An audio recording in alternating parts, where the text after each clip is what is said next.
안녕하세요 여러분, 세상 돌아보기입니다. 오늘은 23년 12월 8일이고 금요일입니다. 자, 얼망졸망 꼭지를 하나 골랐고요. 국내에 얼마나 알려졌는지 잘 모르겠지만 미국의 틸트로터 비행기 V-22 오스프리, 뭐 이 사진이죠. 미 공군 소속의 기체 하나가 일본 남부 규슈 남부 해상에서 추락했습니다. 한 일주일쯤 됐습니다. 그러다가 이제 어제부로 전 세계의 오스프리 기종의 비행이 결과가 나올 때까지 중지됐어요. 비행이 이제 금지된 거죠. 뭐 전 세계라고 해봤자 일본이 지금 14대 가지고 있는 것 같고 미국이 400여 대 가지고 있는 것 같은데, 자, 오늘 여기에 관련된 이야기를 좀 해보려고 합니다. 이게 이제 사고가 많아가지고 여태 60 몇 명이 사망했더라고요, 보니까. 예. 그래서 과부제족이다. 뭐 서방식에서 붙인 이름이더라고요, 보니까. 네. 그런 이제 오명을 가지고 있는 비행기고, 이번에 한 번 더 그게 확인이 됐기 때문에 8명이 사망했죠. 전원이 사망한 것인데, 그 소식이 지금 제법 비중 있게 전 세계에서 다루어지고 있어요. 그리고 이제 우리가 또 관심이 가는 이유는 여기에서 이 사건에 대해서 일본 정부가 예민하게 반응을 했다. 미국에게 책임을 묻는, 본인들의 책임을 회피하면서 미국에다 책임을 묻는, 뭐 사실관계를 떠나서 그런 모습을 보였는데 상당히 예외적이다.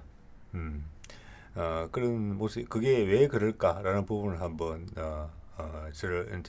제가 이제 좀 궁금했지요. 그런 부분의 실마리를 잠깐 이야기해보고, 또 하나는 미군이 지금 블랙호크 후속 기종으로 2030년부터 아마 생산하는 것으로 지금 일단 계획은 잡혀 있는데, 같은 벨사에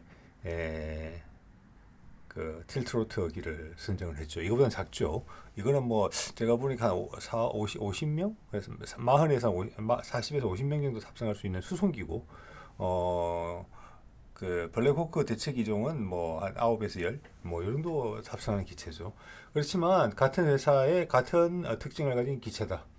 이런 부분에서 지금 문제가 좀 소지가 좀 있다고 보고, 지금 우리 같은 경우는 카이에스 개발하는 게 푸시 프로펠러가 붙은 그런 형식을 이제 제안을 했죠. 하고 있죠.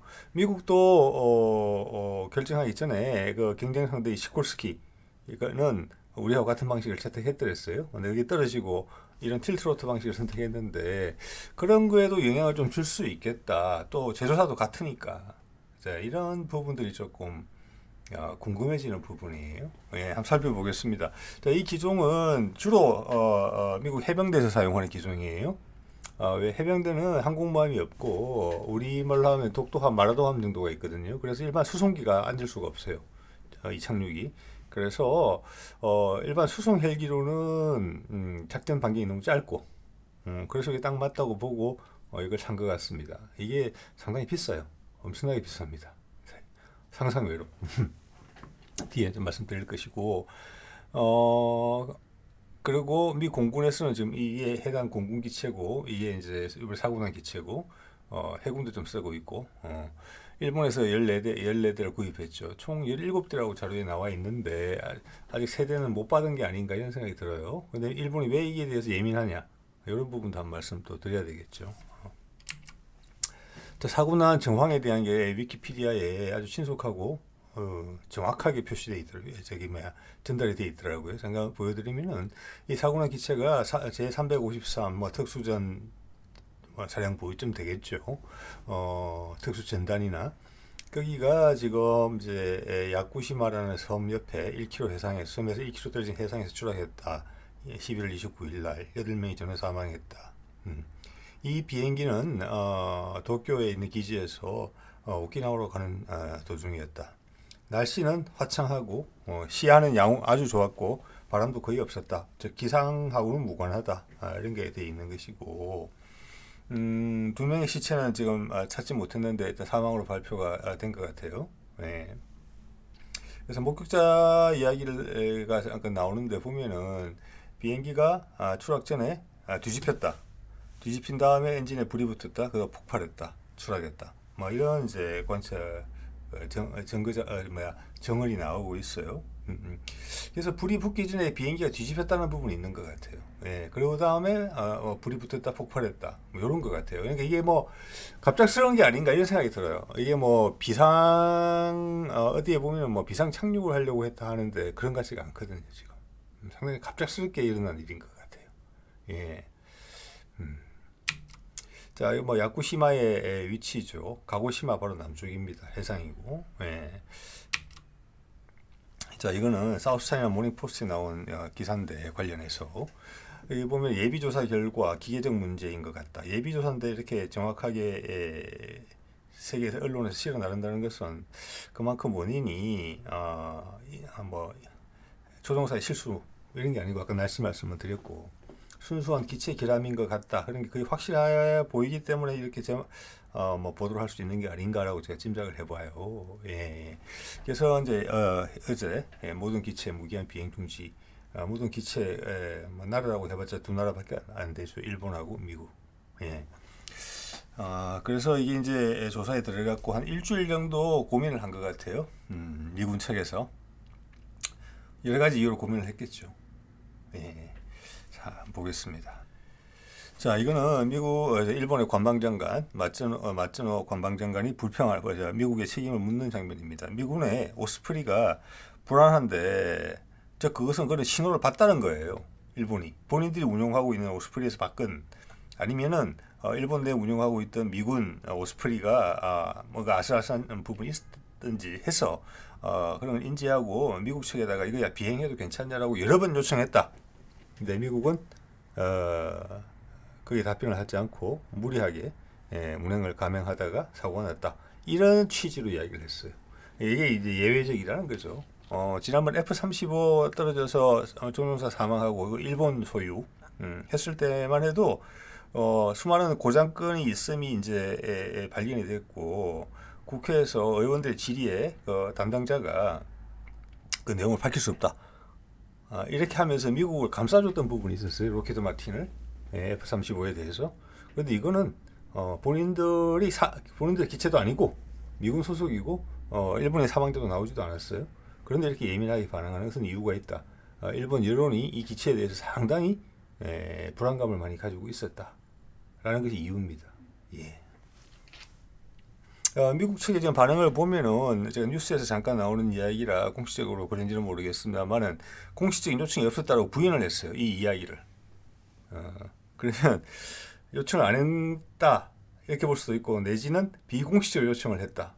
이 분위기로 봤을 때 비공식적으로 요청을 했거나 공식적으로 요청을 했거나 요구를 했거나 이랬을 것 같아요. 비공식적 요청일 가능성이 많다고 봅니다. 이 기체는 예민한 사안이기 때문에 그 문제를 일본이 관측을 했던 아니면 아까 말씀드린 대로 일본 내에 미군 기체에서 관측을 했던 인지는 하고 있었다. 그건 분명해 보이고 미군한테 의사를 전달은 됐다. 이렇게 봐집니다. 예. 자, 이거는 이제 2016년 12월 달에 오키나와 근처에 사고 난 사진이고 바다에 빠진 거죠. 해변에. 이때는 사망자는 없었다고 합니다. 그리고 오키나와에서 난 다른 사고를 보면은 오스프리가 오키나와에 있는 미군 기지 근처에 있는 한 대학의 교정에 떨어진 적도 있다고 해요. 예. 그래서 이게 지금 일본 사람들이 일본 내부에도 강력한 의견이 있습니다. 미군 기지 물러가라.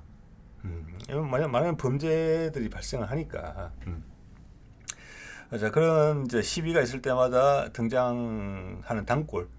미군 기지의 위험성을 상징하는 존재로서 오스프리가 많이 활용되고 있는 거예요. 지금 오스프리가 위험하다 이렇게 들고 있는 거잖아요. 자, 그렇기 때문에 여론이 민감하게 반응하는 부분이기 때문에 아까 관방장관이 아주 예외적으로 본인들의 책임을 다 했다. 우리는 이 안전에 문제가 있으면 인지했고 미군에 계속 요청했지만 미군이 무리하게 했다. 미군을 몰아세운 거죠. 떠넘긴 셈인데 사실관계를 떠나서 일단은 자 그렇게 반응한 이유가 이런 것과 상관이 있다. 이렇게 말씀드릴 수 있을 것 같아요. 네. 그 다음 이제 사우스차이나 모닝포스트 보도를 보면 이 일과 관련해서 재밌는 내용이 있어요. 54,000명이다. 이게 무슨 숫자냐? 주1 미군의 숫자입니다. 예, 이거 뭐 아시는 분 있으셨는지 모르겠지만 일단 뭐 보도 내용이 100% 맞다고 볼 수는 없겠지만은 어쨌거나 숫자는 처음 저는 봅니다. 주한 미군이 평택에 한 2만 명이 있죠. 예. 그래서 여기에 보면 전 세계에 미군이 주둔을 하고 여러 군데 엄청나게 많이 주둔하고 있죠. 그 국가들 중에 넘버 원이다. 54,000명이면은. 자, 그럼 독일에도 기지가 있고 여러 군데 이제 기지가 있는데 우리나라도 순위가 상당히 높은 쪽에 들 것이다. 저는 그렇게 봅니다. 2만 명이면은 일본이 1등이라는 거죠. 자, 이거는 지금 현재의 세계 흐름을 봐서는 중국을 견제하는 용이라고 봐야 되겠죠.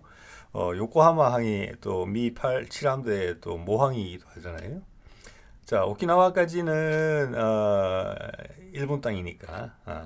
그렇지만 밑에 괌도 사실은 같은 맥락에서 있다고 봐야 되겠죠. 괌은 미국 영유로 알고 있습니다. 거기도 상당히 큰 기지가 있죠. 이렇게 봤을 때 뭐 필리핀에도 다시 미군이 들어가서 기지를 다시 한번 쓰는 것으로 이제 다시 사용하는 것으로 지금 돼 있는 것 같은데, 그러면 이 라인에 한 10만 명 가량은 있다. 미군이 병력 숫자만 그렇게 봐지는데 미군 전체 병력이 45만 명 수준이라고 제가 알고 있거든요. 그러면 여기에 4분의 1 정도의 병력이 태평양 대중국 저지선에 포함되어 있구나. 예. 그 주한 미군의 목적도 상당 부분 그쪽으로 지금 중국하고 대결 국면이 세지니까 그쪽으로 방향이 맞춰질 수 있다. 그 말은 미국과 중국이 만에 하나 전쟁을 벌인다면은 우리한테 불똥이 날아올 수가 있다. 왜? 2만 명이 주둔하고 있는 기지가 우리나라 정 한가운데 있으니까. 이런 거게 되겠죠. 일본도 마찬가지고. 자, 이런 생각을 잠깐 해봤고요. 이 숫자를 본 김에. 자, 이거는 이 비행기가 왜 과부 제조기라고 불리는지에 대해서 영문 위키피디아에 따로 항목을 하나 뽑았더라고요. 예를 들어서 오스프리 항목이 있는데 쭉 읽다 보면은 사건 사고 부분에 가면은 요약을 해놓고 다시 다른 하나의 새로운 창에 클릭을 하면 하나를 뽑아놨어요. 새로운 창으로. 거기에 있는 개괄 설명을 제가 따온 겁니다. 이 내용을 보면은 2023년 11월 기준, 요거는 이번 사고가 포함되어 있어요. 제가 봤을 때는 이때까지 기체를 손실한 경우가 16건의 사건이 있었다. 있었고, 여기 보면 1991년부터 2000년까지 했던 개발 기간이에요. 개발 기간에도 자그마치 4번의 추락이 있었어요. 그래서 30명이 사망을 했던 걸로 돼 있고, 그 이후로는 배치가 아마 2007년인가 뭐 그럴 거예요. 그 이후로 12건의 추락 사고가 있었고, 이번 포함해서 33명이 사망했다. 그래서 숫자가 하나가 틀리긴 한데, 그것은 이제 사망자를 어떻게 보느냐에 따라 좀 다른 것 같습니다. 이번 발표도 뭐 2명이 좀 애매한 경우잖아요. 그래서 63명이 이제 사망을 해서 이게 과부 제조기라고 불리는 것이고, 이번에 또 사고가 났다. 자, 이거의 권리는 그러면 이게 만에 하나 제조사의 문제다. 아니면 이제 뭐 엔진의 문제일 수도 있고 여러 가지 문제가 있을 수 있지만 일단은 이거의 총 책임은 뭐 어디냐? 보잉하고 벨이 같아요. 이때는 보잉하고 벨이 손을 잡고 이 비행기를 개발한 거예요. 지금은 보잉이 손을 뗐죠. 벨에서 보잉이 우리 시콜스키하고 손을 잡고 차세대 헬기를 공동 개발하고 있는 거죠. 그래서 이래 되면은 내가 기술적인 부분은 벨이 좀 더 많이 관여하지 않았나 싶은데, 왜냐면 보잉은 헬기가 없는 회사고 벨은 뭐 헬기를 계속 개발해왔던 회사이기 때문에 이런 문제도 좀 예민한 문제가 될 수 있을 것 같아요.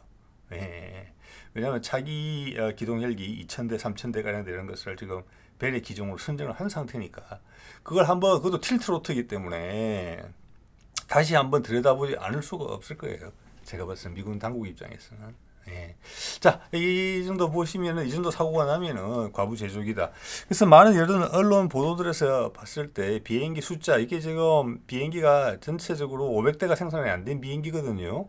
500대가 생산이 안 됐는데 추락 사고가 16건 난 거예요. 개발 과정 포함해서. 그리고 과부 제조기랑 불륜에 붙었다는 것은 상당히 많은 사고가 났다. 그런 걸 저는 의미한다고 봅니다. 다른 기종에 비해서 숫자까지 감안했을 때. 그래서 일본도 불안해하고 있었고 일본 대중들은 그걸 인지하고 있다. 자, 그러면 이 기종을 지금 해병대가 주로 쓰는데 그 목적은 그 장점은 이렇습니다. 여기 보시면 가운데 까만 동그라미는 CH-46 큰 수송 헬기죠. 그거에 작전 반경이고 점선으로 외곽으로 크게 둘러쳐져 있는 것이 지금 오스프리의 작전 반경이라는 거예요. 예, 이게 이제 오스프리의 가장 큰 장점입니다. 틸트 로트라고 하는 게 로트는 뭔지 알죠? 헬리콥터 위에 달려 있는 그 로트라고 그러잖아요. 틸트를 한 다음에 영어로 말해서는 이렇게 틸팅이라는 거죠. 이렇게 왔다 갔다 움직인다는 거예요. 90도로. 그래서 헬기처럼 이렇게 되면 헬기처럼 수직이 착륙이 가능하고 호버링도 가능하고 또 멀리 갈 때는 틸팅을 해서 일반 프로펠러 비행기처럼 만들어서 멀리 간다. 그래서 최고 뭐 순항 속도가 약 500km 가까울 정도로 나는 거니까 이건 헬기보다 2배 이상 빠르다고 봐야 되는 거거든요. 예, 연료를 훨씬 효율적으로 쓰는 거죠. 그래서 작전 반경이 이만큼 넓어지는 건데 우리나라에서는 이거를 틸팅이라는 그러고 천이라고 그러더라고요. 천이라는 것이 바뀐다는 거잖아요. 예, 예. 그건데 이게 이제 문제가 지적되는 부분이 몇 가지가 있긴 있더라고요. 천이 하는 과정에 시간이 좀 많이 걸린다는 거예요. 예, 이게 이렇게 되는데 와가지고 자 우리 특수전 헬기 같은 거 보면은 사실 호버링 하면서 병력을 싣고 내리는 과정이 상당히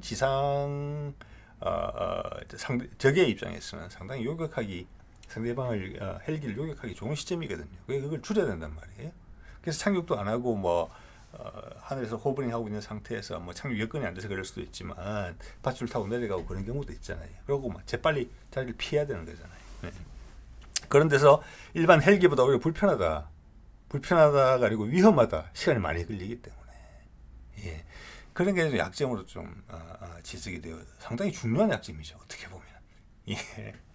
자, 그런 부분들이 이제 향후 기종을 선택했을 때 지금 블랙호크 차세대 기종으로 어차피 틸트로트를 같이 선정을 했기 때문에 틸트로트 기종을 선택을 했기 때문에 그런 약점들은 신형 기종에서는 극복이 됐으리라고 봅니다. 예, 기체도 훨씬 작아졌고 왜냐면 목적이 다르니까 한 10명쯤 태우면 9명, 10명 태우면 되는 거고 오스프리는 4, 50명 태워야 되는 비행기니까요. 자, 그런 게 있고 또 하나는 공동 작전을 하는 데 있어서 예를 들어서 이게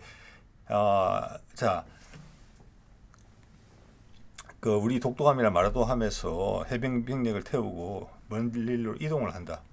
근데 한 400km, 시속 400, 500km인데 고정기 항공기하고 호흡을 맞추기에는 너무 느린 거죠. 왜냐면 호위가 붙어야 되잖아요. 호위가 안에 병력이 소중한 병력이 4, 50명이 탔는데 그러면 비행기가 빙빙빙 돌아야 돼요. 그래서 호위가 따라붙기가 고정기가 따라붙기가 어렵다. 대신에 공격 헬기가 호위를 따라붙기에는 항속거리가 너무 길고 속도가 너무 느리다. 기존의 공격 헬기들이. 그래서 이게 본격적인 공격 작전에 쓰기에는 상당히 애매하다. 지금 이런 이야기들도 있어요. 그래서 그냥 진짜 화물기로 쓰고 있다. 수송기로 쓰고 있다. 그러면 가격이 너무 비싸다. 대당 지금 수천억 하는 것 같거든요. 예, 이런 이제 약점들이 또 지적이 되고 있는 부분이에요. 거기다가 물론 가장 큰 거는 이번에 이렇게 사고가 나면은 군에서의 어떤 현장에서의 병력들이 이 기체에 대해서 신뢰를 잃을 수가 있죠. 안 타려고 하는 거죠. 쉽게 말해서.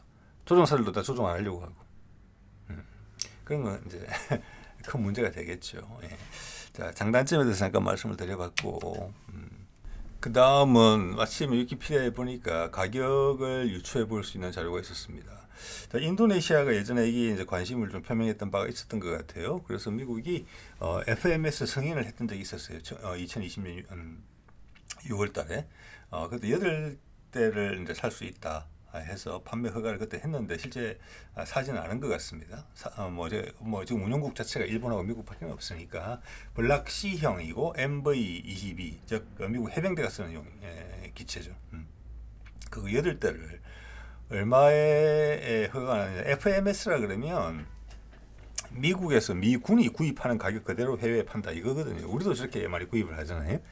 그러니까 이제 미국의 우방국 또 미국이 서로 잘 지냈으면 좋겠다 싶은 나라들한테 주는 어떤 호의 이런 거라고 이제 보시면 될 것 같습니다.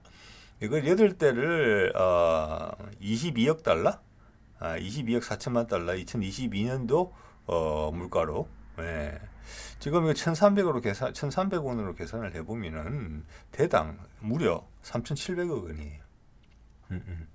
물론 이게 순수 기체값은 아니겠죠. 여기에 뭐 스페어 부품부터 해가지고 뭐 훈련 장비, 뭐 지상 장비, 뭐 정비 시설 이런 게 다 포함됐겠지만 대당 3,700억이에요 계산이. 그래서 기체는 무조건 1,000억 넘어갔다. 이렇게 보면은 뭐 F-35보다 더 비싸다. 뭐 이 정도 이렇게 볼 수 있을 것 같아요. 예. 그러니까 일본은 이 12대, 14대를 산 거니까 10대면 얼마입니까? 10대면 이게 3조 7천억이고 거의 한 5, 6조 원은 투자했다고 봐야 돼요. 그런데 지금 이게 좀 전에 말씀드린 그런 난처한 상황에 있는 것이죠. 5, 6조 원이면 항모 한 척 건조하는 비용이잖아요. 예. 그래서 이제 미국은 이걸 400여대를 샀다니까 이게 들어간 돈이 도대체 얼마냐. 천문학적인 금액이 들어간 거예요. 자, 이런 부분들이 업에다 이런 생각을 많이 하는데 왜 이렇게 바보 같은 짓을 하지? 그렇게 사고가 나서 미국에 대놓고 말을 잘 못하는 일본마저 그런 말을 하게 만들었다는 것은 뭔가 문제점이 심각하다. 이 엄청난 금액이 뭐 개발비가 많이 들었다고 하긴 하는데 엄청난 금액이 방산업체 그 당시는 보잉하고 벨에 갔다. 400대를 3,700억 한 대에 3,700억이라면 한 대 2,000억이라고만 하더라도 도대체 얼마입니까? 어마어마한 금액이 갔다. 근데 기본적으로는 수송기적인 용도로밖에 못 쓴다. 아무리 용처를 늘리려고 해도 용처가 잘 늘지 않는다. 이런 것들이 지금 보면은 주말트 구축함 그런 거, 그리고 LCS라고 연안 전투함, F-35 문제. 지난 2, 30년간 미국이 개발한 많은 무기 체계가 결국 이렇게 됐습니다. 현장의 목소리보다는 업계와 군 통치 장군급들한테 혜택이 가는 그런 부분들이 많이 보이거든요 지금. 그래서 결국에는 중국이나 뭐 심지어 우리나라한테도 역전당한 부분이 많잖아요 기술적으로. 그리고 무기 체계 전체의 짜임새가 또 떨어지고 가격은 고가고. 지금 막상 따라가려니까 따라갈 수도 없는 경우가 많잖아요. 개발도 우리가 훨씬 빨리 하죠. 미국보다. 가격이 훨씬 저렴하죠. 생산도 금방 할 수 있죠. 우리는 무기는 전투를 위한 것이고 생존을 위한 것이잖아요. 이게 뭐 명품이 아니잖아요. 명품 백이 아니잖아요. 이게. 그런 거에서 좀 멀어져 있었다 미국이. 그래서 최근에 뭐 트럼프 때도 보면은 초음속 미사일 같은 거를 다시 기술을 원래는 미국이 앞섰던 분야잖아요. 그리고 드론 같은 부분은 등한시했단 말이에요. 예전에 최고의 기술을 가지고 있어놓고. 근데 지금은 무인 드론 부분, 큰 드론, 대형 드론 부분에 있어서도 그들이 본격적인 대량 생산을 못 하고 있어요 아직. 왜? 보잉이나 로키드 마틴이 드론이 없으니까. 텍스트론 같은 회사들한테 기회를 안 준 거예요. 그냥 추격을 다 허용하는 거죠. 그 주말트 다 망가졌죠. 돈만 수십조 원 쓰고. 초음속 미사일은 북한도 만드는데 우리도 만들었는데 미국은 못 하고 있잖아요. 이런 부분들이에요 다. 병력은 부족해지고. 자, 그런 것들을 봤을 때는 이게 특이한 현상이 아니다. 이 설명이 된다. 제가 보더라도 지난 몇 년간 살펴봤더니 미국의 상황을 봤을 때. 즉 이런 상황은 조금 더 시간이 지나면 일본이 지금 F-35를 지금 뭐 100여 대 이상 가지고 있죠. 추가로 사는 게 100대였으니까 막 100수십 대 가지고 있을 거예요. 100에서 200대 사이에. 똑같은 문제 나온다. 그렇기 때문에 제가 자주 떨어지잖아요. F-35. 뭐 공개된 문제도 너무너무 많고.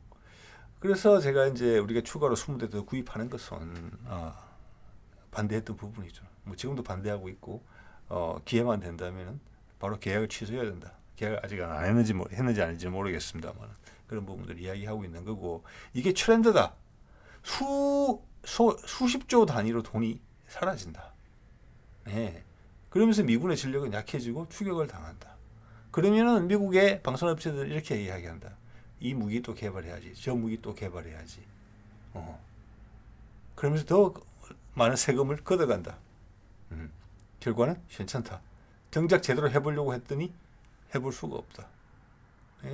보잉이 지금 몇 년 전에 그 비행기 떨어진 것도 그런 문제잖아요. 거기 있는 기술자들의 말을 듣지 않고 주주 이익을 극대화하기 위한 비즈니스 노름에 빠진 대표적인 케이스잖아요. T7 같은 거 보세요. 어째까지는 밀어줘도 훈련기 하나 지금 제대로 못 만들고 있잖아요. 그런 것들이 광범위하게 번지고 있다. 예, 육군, 공군, 해군까지 다. 이게 예외적인 게 아니라 이런 걸 관측하게 돼. 이걸 보면. 그렇기 때문에 뭐 미군 차세대 소총 같은 것도 마찬가지죠. 이번 우크라이나 전쟁 같은 거 보세요. 그 무거운 소총을 들고 어디서 어떻게 싸우겠습니까? 예, 뭐 7점 몇 밀리, 6.8mm짜리인가요 그거? 그거 무거운 총. 예, 벌써 뭐 이런 문제가 지적되고 있는데 그러면 또 그 방산업체한테 개발비 몇백억 주고 그냥 또 날려버리는 거예요. 계속 그랬던 것처럼. 자, 이거 보시면은 이게 작년 이맘때쯤 보던데 이게 그거예요. 차세대 기체. 예, 벨로우라는 거죠. V280인가 제가 정확하게 코드 이름이 맞는지는 모르겠습니다만은 이거는 이제 오스프리하고는 전혀 달라요. 크기가 훨씬 작아요. 이건 9명, 10명 태우면 되는 비행기인 거고 틸트로터죠. 같은 벨이고. 근데 지금 벨은 보이랑 같이 낸 게 아니에요. 현재 벨은 텍스트론의 자회사예요. 텍스트론 밑에 들어가 있어요. 그래서 만에 하나 제조사 문제가 언급이 된다면 오스프리 때문에 어디에 책임을 물어야 되는지 잘 모르겠다는 거예요. 보잉인지 벨인지. 그리고 틸트로트라는 것 때문에 이것도 다시 한번 들여다보게 돼 있다. 예. 그래서 보잉이 거꾸로 자기들 경쟁에서 밀렸기 때문에 이걸 오히려 공격할 수 있다. 오스프리 문제로. 자기들도 책임을 가진 오스프리 문제로.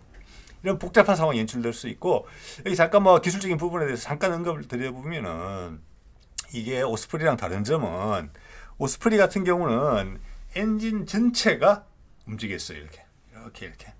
그런데 벨로우 같은 경우는 보면은 엔진은 그대로 있고 아마 그 샤프트라고 해야 되겠죠. 프로펠러랑 이제 엔진에서 나오는 출력을 프로펠러로 전달하는 그 샤프트가 꺾이는 것 같아요. 엔진은 그대로 있고. 저래 되면은 이거 천이 시간이 상당히 짧아지지 않을까 싶어요. 왜냐? 훨씬 가벼운 무게만 부담하면 되거든요. 엔진 전체가 움직이면 무겁잖아요. 예. 그래서 이게 천이 속도를 높이는 즉 기존의 오스프리가 오스프리에서 지적됐던 문제를 이런 식으로 해결한 게 아닌가 이런 생각이 들고 제가 그때 이걸 봤을 때 이거 괜찮냐라는 게 이걸 선정을 했었던 미국 내부에서 이야기가 있었어요. 전문가들이. 그래서 그 내용을 보면 이거는 좀 많이 다르다. 그럼 오스프리의 문제는 왜 생겼냐 기본적으로 틸트로터가 안정적이다. 기본적으로 안정적인데 미군의 요구 때문에 불안정하게 됐다 이런 의견이 있었어요. 그런 의견이 있다는 것만 한번 말씀드릴게요. 유일하게 관련된 이야기로서 제가 접한 게 그거니까 틀릴 수 있습니다. 우리도 틸트로터 기술을 확보하고 있죠. 예, 일단 우리는 무인기에 많이 활용하고 있어요.